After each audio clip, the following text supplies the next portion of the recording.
Olá, amigos, olá, família. Nos reunimos hoje aqui para celebrarmos com alegria o 7º dia da novena de Pentecostes. Sim, chegamos ao 7º dia dessa novena em preparação para a vinda do Espírito Santo, a alma da igreja. É o Espírito Santo que move tudo na igreja, é o Espírito Santo que move tudo em todos, é o Espírito Santo que nesse momento do nosso país, da nossa história, nós precisamos invocar para que Ele nos ajude o nosso Brasil, o nosso país, o mundo inteiro a encontrar unidade. Unidade que é o desejo que Jesus Cristo tem. E Ele pede na sua oração sacerdotal que sejamos um, como Ele e o Pai são um. Então passemos a nossa oração. Vinde, ó Deus, em meu auxílio, socorrei-me sem demora. Glória ao Pai, ao Filho e ao Espírito Santo, como era no princípio, agora e sempre. Amém. Invoquemos juntos o Espírito Santo. Vinde, Espírito Santo, enchei os corações dos vossos fiéis e acendei neles o fogo do vosso amor. Enviai o vosso Espírito e tudo será criado e renovareis a face da terra. Oremos. Deus, que instruístes os corações dos vossos fiéis com a luz do Espírito Santo, fazei que apreciemos retamente todas as coisas, segundo o mesmo Espírito, e gozemos sempre de suas consolações. Por Cristo, Senhor nosso. Amém. Façamos também juntos a oração preparatória para a meditação. Ó Divino Espírito, que pela Igreja sois chamado Criador, não somente porque sois, em relação a nós, criaturas, mas também porque, movendo nas nossas almas santos pensamentos e afetos, criais em nós aquela santidade que é obra vossa. Venha também sobre nós a vossa benéfica virtude, e enquanto nós vos honramos com este devoto exercício, dignai a visitar com a vossa divina luz a nossa mente e vossa suprema graça o nosso coração, para que nossas orações subam agradáveis a vós e do céu desça sobre nós a abundância de vossas divinas misericórdias. Amém. Passemos agora à meditação para o 7º dia, da nossa novena. 7 dias já, faltam 2 dias. Como eu disse, no sábado, a partir das 20 horas, nós estaremos celebrando a nossa vigília de Pentecostes com muita fé, com muito fogo, fogo alto, como dizem os jovens, redobrado, pedindo para que o Espírito Santo arrebente as portas do nosso coração, como fez lá no cenáculo. Faça do nosso coração um novo cenáculo, um cenáculo de amor, um cenáculo de misericórdia. Eu olhei aqui agora e lembrei, algumas pessoas têm perguntado que imagem é essa. Então essa é Nossa Senhora de Pentecostes, a imagem belíssima de Nossa Senhora de Pentecostes.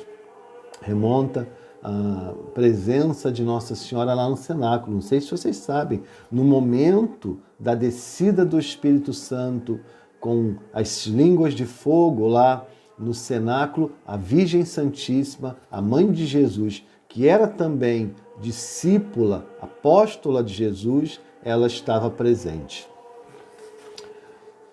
Meditação. Aqui diz: ó Divino Paráclito, és o santificador das almas. Passo a leitura. Se o Criador não quisesse levar as almas humanas à vida sobrenatural, renovando a sua imagem e soprando sobre ela o hálito divino, estaríamos perdidos. Quando Deus se comunica com a criatura, soprando sobre ela, dá-lhe sempre espírito, vida, graça, amor, melhor dizendo, dá-lhe a si mesmo. É interessante porque Isso fica explícito quando Jesus sopra sobre os seus discípulos e diz: recebam o Espírito Santo. Naquele momento a gente percebe que Jesus, que é Deus, está comunicando também a eles a divindade, que é o Espírito Santo, ou seja, é Deus que comunica a Deus. Naquele momento, como diz aqui, é Jesus que dá aos seus discípulos a divindade, ou seja, o próprio Deus que se dá. Uma criatura que possui o Espírito de Deus certamente não pode viver apenas segundo as razões da natureza terrena, que quase sempre se opõe à graça divina, que se deseja nos elevar à participação da natureza divina, que é interessante porque a natureza, ou seja, as coisas do mundo são em si boas, mas elas precisam ser vividas ordenadamente para nos conduzir a Deus. Quando o nosso coração vive apenas para o que é do mundo, essa ordem natural, esse ordenamento à divindade é quebrado. Então, o que acontece? Nós acabamos rompendo esse movimento de amor desse Deus que está se comunicando a nós, soprando sobre nós o seu Espírito, ou seja, se dando a si mesmo. Para quê? Para que, estando no mundo, nós possamos viver o mundo, mas sem estarmos necessariamente presos, atrelados à realidade mundana. Só assim a gente consegue realmente participar da natureza divina, que é o ideal de todo ser humano. É o ideal. Eu sei que a gente tem aquela mania de dizer perfeito só Deus. Sim, há uma perfeição em Deus que nós nunca atingiremos, mas há um convite pelo nosso batismo a participarmos da natureza divina, da natureza de Cristo. É aquela palavra bonita que São Paulo diz quando, no momento já da maturidade de fé, ele diz: já não sou eu que vivo, mas é Cristo que vive em mim. Ou seja, ele já compreendia naquele momento que ele participava dessa natureza. E continua a leitura. Mas quem dará a uma criatura da terra ajuda e força para viver segundo a sublime vocação de um ser divinizado? Este milagre é obra do Divino Espírito Santo, que é o santificador das almas, o qual, com força e suavidade, conduz as almas ao santo viver e que nós chamamos vida sobrenatural, que consiste não só em observar os mandamentos da lei de Deus, mas em dirigir a ele sempre todo o nosso ser, nosso querer, nosso fazer e sofrer, vivendo assim unicamente para ele. Aqui é até interessante ver que não basta apenas observar os mandamentos da lei de Deus. Tem muita gente que às vezes é um bom cumpridor de preceitos. O que diz? Não matar, não roubar. Não... Tá bom, eu não roubo, não mato, mas eu não amo. O Espírito Santo, ele nos ajuda a amar. Eu já falei isso em homilia diversas vezes. Ser cristão não é apenas observar uma lei. A gente não pode viver a lei de Deus num princípio negativo, como se fosse um conjunto de pode e não pode. O sentido negativo da lei, que foi por muito tempo vivido, não é o que Jesus Cristo quer. Tem gente que acha que que ser cristão é não fazer certas coisas. Esquece o fazer, que é mais importante. Amar, viver a caridade, servir a Deus servindo o irmão.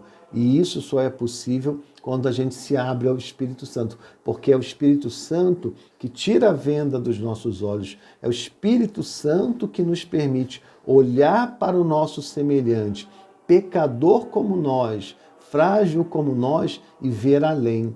Se não há o Espírito Santo a nos conduzir, a gente corre o risco de fazer como o mundo faz, olhar para o outro e ver apenas o erro, o defeito. Se você está passando por essa fase na vida, onde você olha para as pessoas e você só consegue ver o sentido negativo, você só consegue ver defeito, você só consegue ver mal, é sinal de que você não está sendo guiado pelo Espírito Santo.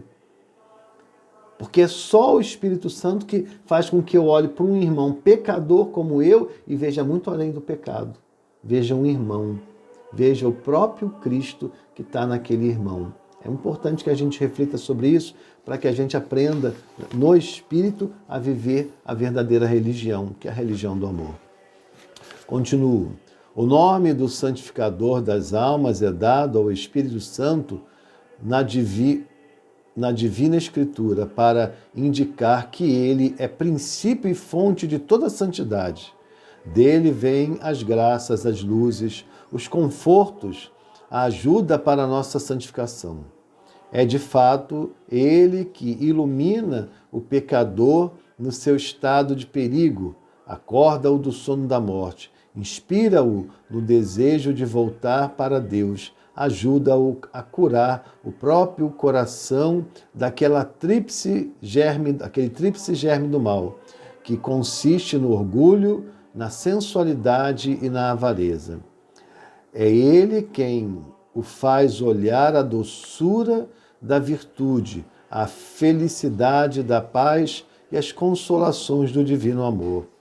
Reforma o nosso interior, reprime cativas inspirações, mostrando a preciosidade dos sofrimentos e o prêmio das boas obras. Ele completa em nós a obra admirável de Deus e comunicando virtudes santificadoras às nossas ações. Na verdade, o Divino Espírito cumpre para nós, conosco aquela promessa da Sagrada Escritura: e dar-vos-ei um coração novo, e porei dentro de vós um espírito novo. Tirarei da vossa carne o coração de pedra, e vos darei um novo coração de carne. Essa leitura muito conhecida está em Ezequiel 36, 25 ao 26. Que mais poderia prometer o Senhor de tão consolador? Na verdade, aqui eu só vou me pegar numa partezinha aqui, quando ele fala do tríplice germe do mal, onde ele fala do orgulho, da sensualidade e da avareza, ou seja, todas as realidades mundanas. O orgulho, que é a raiz de todos os pecados, a sensualidade, que é o contrário da sexualidade. A sexualidade é algo lindo, dado por Deus. A sexualidade é o nosso modo de ser homem, de ser mulher. Isso é a sexualidade. Vivida de forma ordenada é algo para Deus. A sexualidade está presente em toda a vida humana. Eu, mesmo como sacerdote, quando me relaciono com as pessoas, me relaciono com a minha sexualidade. Me explico. O que é o que eu quero dizer? Como homem, como ser humano do sexo masculino. Eu não ajo como mulher, eu ajo como homem.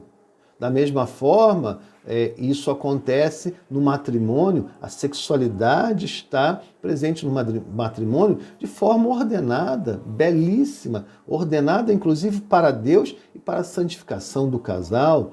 A sexualidade está presente nos jovens, e isso é até importante porque essa realidade da sensualidade hoje em dia está destruindo, inclusive, a sexualidade. A masculinidade está ameaçada, o feminino, a feminilidade, que é algo tão bom e necessário, estão ameaçados. Por quê? Porque uma sensualidade, ou seja, algo que foi conduzido a uma desordem, acaba fazendo com que algo que é belo, dado por Deus, seja ali destroçado. Até porque, lembrando que sexualidade é diferente de ato sexual. A sexualidade, repito, de uma forma muito simples para que você entenda, a sexualidade é o nosso ser, faz parte do nosso ser. É o nosso, eu, enquanto ser humano, eu sou homem, é a minha sexualidade. Se você é mulher, enquanto ser humano, é a sua sexualidade, você é mulher. E você age, todas as suas ações, a sua sexualidade está presente. Minha mãe, quando cozinha, quando fala, quando abençoa os filhos. Minha mãe, quando conversa com alguém, ela conversa com a sexualidade dela, ou seja, com o seu ser mulher. Espero que tenha ficado claro, porque é uma questão muito importante que também precisa ser objeto de oração, porque hoje em dia a gente vive uma desordem muito grande e que tem machucado muito as pessoas. A gente vê inúmeras ideologias tentando se direcionar sobre a questão da sexualidade, até porque é uma fragilidade humana, é um ponto ali, vamos dizer, é um calcanhar de Aquiles do ser humano que precisa ser trabalhado. E não à toa, a Beata Helena Guerra nos convida a rezar com isso, quando diz que é o Espírito Santo que nos ajuda a curar o nosso coração nesse ponto, no orgulho, na sensualidade, melhor dizendo, e na avareza. E a avareza também é importante, né? A avareza é aquilo que faz com que a gente esteja o tempo todo apegado ao que é material. E eu gosto sempre de lembrar, quando eu me apego ao que é material, o que eu faço? É como se eu ancorasse o meu coração no mundo. É como se eu criasse uma corrente que me prende ao mundo, me prende às coisas.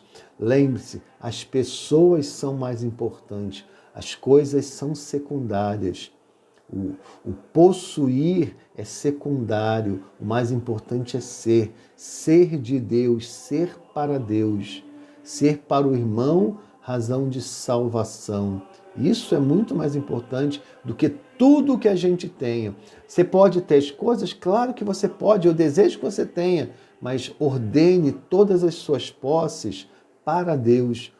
Uma forma disso é, por exemplo, o dízimo, é a esmola, é a caridade. Eu sei que essa palavra esmola, ela ganhou com o tempo um sentido meio pejorativo, mas não é. Dar esmola é a prática da caridade, ou seja, eu vejo que uma pessoa precisa e eu vou lá ajudo. Isso sempre existiu desde o tempo de Jesus, sempre existiram as pessoas que precisavam dar esmola. Então, assim, não olhem com maus olhos essa palavra. Oremos. Ó meu Deus, considerando todas as obras do vosso amor, me dou conta que sempre são mais admiráveis do que todos os prodígios.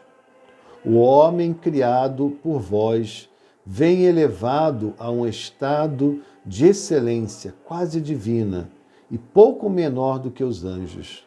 Ó Deus, o homem pecou, perdeu o Espírito Santo e se fez escravo de Lúcifer. Mas a vossa mão veio sobre o homem caído e o levantou do antigo horror. Para levantar o homem, o divino Verbo se abaixou, até vestir a nossa natureza. Fostes ao patíbulo e roubastes de Satanás o poderio sobre os homens, que foram resgatados pelo sangue de Deus, feitos homens novos pelo Espírito Santo, que os enriquece de dons e graças, santificando-os, abraça-os, meu Deus. E saber que esta maravilha de amor realizastes por nós, e em nós, também por mim, e em mim, como farei para amar-vos e não pensar senão em vós, ó Espírito Santo de amor? Perdoai a mim, perdoai a todos os cristãos pela ingratidão de vos termos esquecido, e agora em diante, ó Divino Espírito Santo, nos uniremos para glorificar-vos e honrar-vos, não como mereceis, porque é impossível, mas da melhor maneira que pudermos fazer. Amém. Glória ao Pai, ao Filho e ao Espírito Santo, como era no princípio, agora e sempre. Amém. Oração final. Ó prometido e suspirado Consolador, Espírito Santo procedente do Pai e do Filho, que escutando a unânime oração dos discípulos do Salvador, fraternalmente reunidos no cenáculo, descestes para consolar e santificar a igreja nascente. Sede propício às nossas súplicas, reacendei o vosso espírito, o fogo do vosso espírito nos corações dos homens. Fazei resplandecer a vossa luz até os confins da terra. Chamai novamente ao seio da Mãe Igreja todas as igrejas separadas. Ó Espírito Santo, que sois amor, piedade de tanta mediocridade e de tantas almas que se perdem. Fazei com que rapidamente aconteça aquilo que Davi profetizava, dizendo: mandai o teu Espírito, fazei-nos novas criaturas, e assim renovareis a face da terra. A partir dessa consoladora profecia, unidos em oração, como nos ensina a Igreja, com plena confiança repitamos: enviai o vosso Espírito e tudo será criado, e renovareis a face da terra. Amém. Ó vinde, Espírito Criador, as nossas almas visitai, enchei os nossos corações com vossos dons celestiais. Vós sois chamado intercessor do dom excelso, dom sem par, a fonte viva, o fogo, amor, a unção divina e salutar. Sois doador dos 7 dons e sois poder na mão do Pai. Por ele prometido a nós, por nós seus feitos proclamais. A nossa mente iluminai, os nossos corações enchei de amor, nossa fraqueza encorajai, qual força eterna e protetor. Nosso inimigo repeli, e concedei-nos vossa paz. Se pela graça vos guiai, o mal deixamos para trás. Ao Pai e ao Filho Salvador, por vós possamos conhecer, que procedeis do seu amor, fazei-nos firmes sempre crer. Amém. Desejo a você um dia abençoado, uma quinta-feira. Lembrando, se você está assistindo esse vídeo ainda de manhã, hoje é dia de adoração. Jesus está exposto aqui na nossa paróquia de São Benedito até às 18 horas e você pode, sem medo de aglomeração, bota a sua máscarazinha, não precisa se preocupar. Você pode com certeza fazer a sua horinha lá, o seu momento de adoração. Jesus está te aguardando com alegria, tá bom, gente? Muito bom mesmo estar com vocês, tem sido maravilhoso. Eu rezo essa oração já há muitos anos e que bom que esse ano eu estou podendo partilhar, rezar junto com você que está aí em casa, tá bom? O Senhor esteja convosco, Ele está no meio de nós. Que pela intercessão da bem-aventurada Virgem Maria, Nossa Senhora de Pentecostes, de São José, desça sobre você a bênção do Deus Todo-Poderoso, Pai, Filho e Espírito Santo. Amém. Um dia abençoado a todos. Um grande beijo.